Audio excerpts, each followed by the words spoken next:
Inciting to sedition ba yan?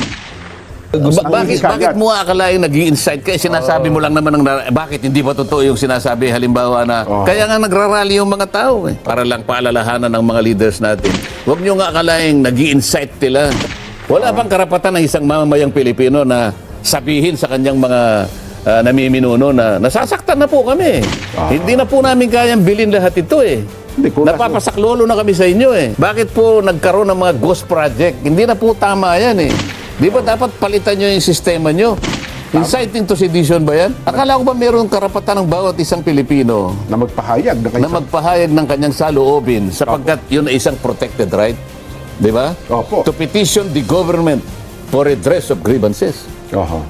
O ba't ilagay mo pa sa saligang batas yun kung hindi mo pala kayang gamitin yun? Oo. Pag sinabi ba halimbawa na ang gusto po namin ay magkaroon ng accountability. Ay, may pananagutan. Ang gusto po namin ay transparency. Tama po yun. Di ba? Yan ba naman kanyang pagkakalatag ng mga ghost projects na yan kinakailangan mangyari sa ating sa ating panahon?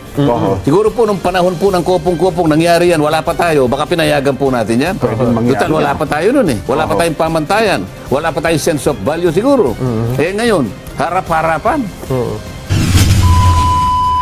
Isa pang baka makabawi-bawi tayo yung mga foreign assisted projects. Yan, Kasi naging paksa din po ito ng pagkatalo-talo sa Senado Baka dito siguro makabawi-bawi tayo kasi foreign assisted naman ito Kumbaga may ayuda ito. Tatapatan mo lang Yan, ng counterpart na pondo, magagawa dahil may tulong ng ibang bansa. Mayroon tayo yung tetag, di ba, mga MOA, Yan. MOU, at kung ano-ano pa mga kasunduan. Kasi yan ang puna nung nakaraan dyan.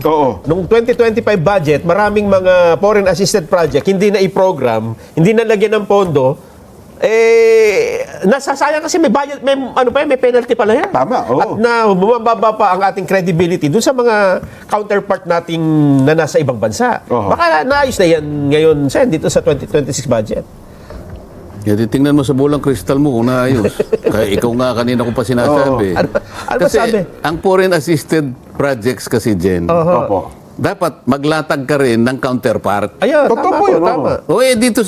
Dito sa ating 2026 budget, nawala yung counterpart Ha? Paano mangyayari? Ay, bigyan ko kayo ng halimbawa. Sige po. Sa yung mga pinondohan ng JICA halimbawa. Ayan, ito yung Japan International blah blah blah consortium mo. Ano ito Ang hindi na pondohan ngayon, ang binigay lang 20.4 billion samantalang ang nilatag 39.2 billion. Okay, opo. So, paano ngayon ito? Yung Metro Manila Subway Project, Phase 1. Ito yun, 20.4. Samantalang ang nakalatag 39.2. 39.2. O di, binawasan, di ba? Opo. Yung North-South Commuter Railway System, Yan, matagal na rin yan. 57 billion ang nakaprogram dito. Ang nilatag sa Gaga, 28 billion. Halos kalahati ang nawala. Ano sasabihin sa'yo ng halimbawa, kayong dalawa ni Nelson. Teka muna, bakit ganito itong mga taong ito? Nakipagkontrata kayo sa atin, kami tutulong sa iyo para maayos ninyo ang inyong mga major infrastructure facilities. Ito talaga ay pakikinabangan ng bansa mo. Ba't yung counterpart, binawasan nyo na naman? Hindi ba yung usapan natin? May masasabi siya sa ngayon. Because you renege your international commitment. Madidelay pa yung project. Yun ang pangalawa. Opo. Pagkatapos, magbabayad ka pa na kung tawagin ay commitment fees. Okay, Tataas yung commitment fees mo, ang katapat na parusa nito 0.25% ng total nakabuo ng project. Kung dollar yung inutang mo, halimbawa, ang pinag-uusapan natin $1 billion. 1/4 of 1% ng $20 billion. Nako. Ano mo yun? Penalty. Ba't gugustuhin mo yung ganun? Una na delay yung project. Sino ngayon naapektuhan? Mga mamayan mo. Ba't mo gagawin yun? Tingnan mo sa bulang kristal mo kung ano mangyayari sa atin pagka ganun ang ginawa mo. Madi-discourage po yung mga bansa nagiging kasunduan natin, Sen. Kaya nga bagsak ang turismo natin Bakit? Yung mga pasilidad natin kulang Ito na lamang transportation. Paano sasabihin ng mahirap dyan sa Pilipinas Traffic. Ganito yan eh. Grabe, oh. O, tingnan mo ngayon, bakit tayo mahirap sa tourism? Kumpara natin, ilan ang dumating na tourist last year dyan sa bansa natin? Ang estimate ko po, siguro mga 5 to 6 5 million. million. Sabi niya, 5 to 6 million, isang taon. 5.2 billion, a million. Million. Oo. Talaga may bolang kristal din. Meron yan si Jen. Oh. 2004, Mga more or less, ganun din siguro, Ganun Sen. din. Mga- 5.3. Pareho lang. Yun, halos O, pa lang. di bumaba ng 100,000. Nabawasan pa pala, no? Paano mo maipapakita kung gaano kasama ang data natin? Ikumpara mo sa ibang bansa. Aha. O ilan ang tourist ng Thailand ng 2025? Thailand. Tayo 5.2 million. Nasa ano yan? Oh, bolang kristal. 25 million yan. 28.3 million. Kulang pa pala. Oo. O, wag din Thailand kasi puntahan ng Cambodia. Thailand. Oh. Vietnam. Ito kararating Yeah, lang. Vietnam, Vietnam. oo. Ilan ang Vietnam? Sa tingin ko, Sen, mga 30. 25 million siguro sa taon. Mga 19. Oh. 19. Malayo pa rin tayo. Malayo pa rin. 19 million. Kumpara mo sa Vietnam, Halos grabe. kalahati lang tayo. Oho. Kaya kung titingnan mo, tuusin mo ngayon, yung bang ating pinupuhunan, yung ini-invest natin Oho. na infrastructure, nasasapat ba, kung tawagin nila dito ay ROTI. Alam mo yung ibig sabihin ng ROTI? ROTI. Ito yung Return on Tourism Impact. Oho. Ibig sabihin yan, kung magkano yung ininvest mo, anong naging katapat na tourist receipt? Opo. Oho. O, tingnan mo ito Kinuwenta ko 23 billion ang nailatag nating puhunan. 2024 ito Opo. Ang Oho. gastos. Kasama na yung mga nakarang taon siguro kasi ang paglalatag man siya multi-year Medyo- ito yes po. So, tingnan na lang natin, mag-umpisa sa 24 billion na reach natin by 2024. Oho. Ang kinita natin 13.1 billion lang. Ibig sabihin, Ang laki ng gastos. sa bawat dolyar Oho.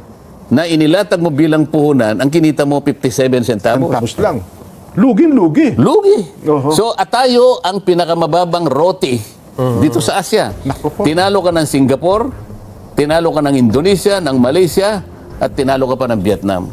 Ngayon, tingnan mo, Nelson, sa bolang kristal mo kung kailan tayo tatalunin ng Myanmar, Cambodia. ng Cambodia, at saka Timor-Leste. Timor-Leste. Yung Cambodia, alam ko, itong taon na ito Talo na tayo kasi dikit lang tayo. Dikit Sen, lang. Ganun ba? Oo, halos 5 million din ang turista. wala naman Ayaw ko nang tingnan yung bolang kristal mo. Talaga sasakit ang loob ko talaga.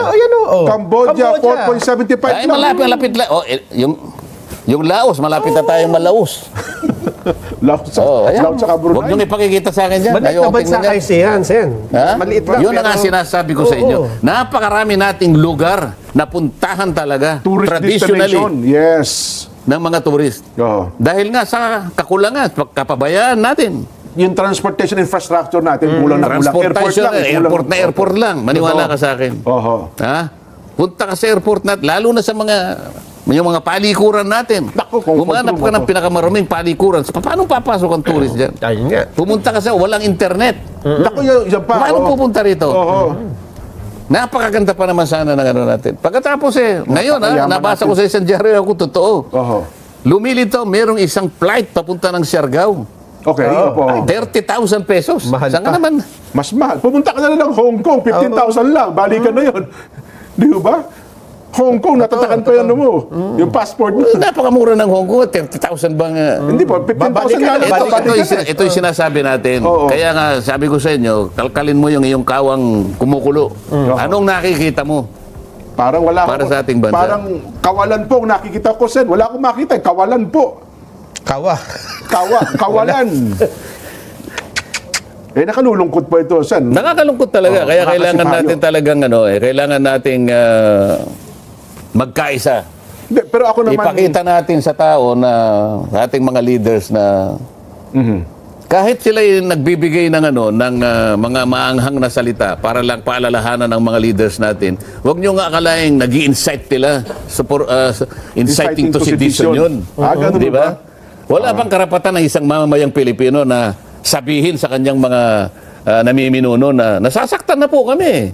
Hindi na po namin kayang bilhin lahat ito Hindi, kung Napapasaklolo na kami sa inyo Bakit po ganitong nangyayari? Bakit ganun po ang nangyari? Bakit po nagkaroon ng mga ghost project? Hindi na po tama yan Di ba dapat palitan nyo yung sistema nyo? Inciting to sedition ba yan? Ay, hindi po. Nakapaloob yun sa O malayang bakit hinuli? pamamahayan. Bakit hinuli yung isang ex-general? Ayun bang discussion, Nelson? Kasi may nag-file po ng kaso. May nag-file daw ho ng kaso. Inciting to sedition Si nga. General na yun, Pokis. Oo, dahil ba sa sinasabi niya na ako bilang isa, ay hindi ko na kaya yung nakikita ko? Oho. Inciting to sedition ba yun? Bilang isang general Akala ko ba meron karapatan ng bawat isang Pilipino na magpahayag ng na magpahayag ng kanyang saloobin sapagkat yun ay isang protected right? Di ba? Opo. To petition the government for redress of grievances. Oho. O, ba't nilagay mo pa sa saligang batas yun kung hindi mo pala kayang gamitin yun? Para malaman nun natin mga kababayan, ano ba talaga yung inciting to sedition? Paano ka makakasuhan nito? Nag-i-incite ka nagpapanukala ka na Mag-alsa. parang magalit ang tao sa mga pinuno ninyo eh. Parang ganyan. Magkaiba yun sa sinasabi mo lang, nararamdaman mo, kaysa dun sa gusto mo. Bakit mo akalain nag-i-incite ka? Sinasabi mo lang naman bakit hindi ba totoo yung sinasabi halimbawa na kaya nga nagrarally yung mga tao eh. Pag sinabi ba halimbawa na ang gusto po namin ay magkaroon ng accountability. Ay, may pananagutan. Ang gusto po namin ay transparency. Tama po yun. Di ba? Yan ba naman kanyang pagkakalatag ng mga ghost projects na yan kinakailangan mangyari sa ating sa ating panahon? Siguro po nung panahon po ng kopong-kopong nangyari yan, wala pa tayo, baka pinayagan po natin yan. Total, wala pa tayo nun eh. Wala pa tayong pamantayan. Wala pa tayong sense of value siguro. Ngayon, harap-harapan. Hanggang ngayon saan na pa papunta? Saan papunta ba yung investigasyon tungkol sa flood control projects na yan? Ay, mukhang wala na po, Sen. Mukhang yung ICI, wala na atang opisyalis doon. Tingnan mo nga yung kawa mo, anong nangyayari dyan? Wala nga po makita kasi Lagyan mo na, kawalan po. Kawalan po ang nakikita. Wala na fuel yung ano mo. Wala Hindi, paggato. kasi makikita mo lang yan pag kumukulo yung kawa na yan. Wala Pati pong LPG po, wala na eh. Wala. Yung Naubusan. Itong kanyang bolang kristal, hindi na eh. Wala nang baterya. Wala internet eh. Hindi gumagana. Pero ito, bago lang tayo, 44 na naman. Pero ang Magkano na ba ang dolyar ngayon? Nasa 59 almost 59 eh. point something eh. 58 na ba? Pero pa 59. Up and down eh. 58.8 eh. Oh. Ay, Pero konti na lang. nung nakaraan, naging 59 eh. Yes po, 59. No, inabangan ko mag-60, magpapapalito ako eh. May naitabi akong dolyar eh. Isa. Alam mo, $1. naalala ko panahon ni Pangulong Erap. Opo. Umabot ng 55, tumagil, gumano na tayo lahat. Ay, opo, Pero totoo yan. mabuti sandali lang yun, parang inabot lang ng halos 2 buwan lang yun eh. Ngayon, ito parang ano na eh. Tagal na po 59, 58. Up and Normal down na lang. ito eh. Normal na po itong Hindi nyo nakikita ang implikasyon nito. Kaya nga, yung presyo ng bilihin natin kahit kailan di bababayan. export natin. Sinasabi ng pamahalaan, yung ating inflation kanya bumaba. Opo, nung nakaraan sinabi po yan. Pero kailangan wag nating imimislead ang ating mga kababayan. Kahit na bumaba ng konting inflation, hindi nangangahulugan na bumaba ang presyo. Dati Yung pagtaas, medyo nano lang ng konti. Bumagal lang. Pero hindi bumaba. Kasi sobrang taas na. Sobrang taas. Oo. Pero dito po sa pagkakapasa natin ng pambansang budget, baka naman sabi nga na, may stimulus. Di ba? Itong pondong ito ay may stimulate ang ating ekonomiya. Kasi Marami kang dapat gawin. Unang-una, linawin mo kung saan napunta yung flood control na yan. Kasi kailangan mapanatili mo yung tiwala. Ganun ho ba? Kailangan yung tiwala ng mamamayan bumalik. Iyan ang isang requirement. Hindi parang halimbawa nagpalit lang tayo ng panahon, nagpalit lang tayo ng year. Nakalimutan na ba yung nakaraan? Tumawid lang tayo ng mga ilang araw, ibig sabihin ba panaginip lang yung nakaraan? Makakabalik pa ba, Sen, sa negative 3 na rating? Kasi trust ang pinag-uusapan natin Bakit dito. akong tinatan mo, ikaw ang may hawak ng bolang kristal? Wala pong internet eh. Ha? Opo. Yung kawa ko naman, ayaw Walang kumulo. LPG. Pag gumamit ka na lang ng kahoy na panggatong, bakit kasi? Pero ano yun, Sen, lalo ngayon, kung ang termino ng Pangulo, sa isang konti na maayos na usapan, halos 2 taon at kalahati na lamang po, mabigat itong negative 3. At yung latest mahirap pa, na trabaho to. meron pang latest na survey ngayon, Nabanggit nyo yan, mahirap talaga yan. Kasi sinasabi ko nga sa'yo, kahit sinong leader, Opo. kahit sang bansa, kahit sang lugar, Yung nangyari kay Maduro, di ba ito? mapabarangay, mapano, kapag ka yung tao walang tiwala, paano kang maglilid? Paano kang Lahat ng gawin mo dito, walang tiwala. Mabigat yun. mahirap yun eh, Opo. mahirap yun. Kailangan yung tiwala talaga maging buo. Ma-build. Yun lang hindi buo, mahirap eh. Yes. Opo. Yung pa kayang nag-negative ka. Oho. Lalo na ngayon, ang dami nangyayaring mga international incidents. Opo. Ang Amerika, ayun, akalain mong... Ano nangyari ba doon sa presidente? Pinakialaman na po niya yung Presidente Venezuela. ng Venezuela. Opo. Dahil yun daw ata, ano ba yung paratang na nagpapasok daw po ng droga. Ano, sila Pinababayaan mag-asawa. niya yung operation ng drug cartel sa Venezuela. Pero mamaya, balikan natin yan. Meron pa naman tayong oras. Ano, ha? Magbabalik pa po ang Saganang Mamamayan.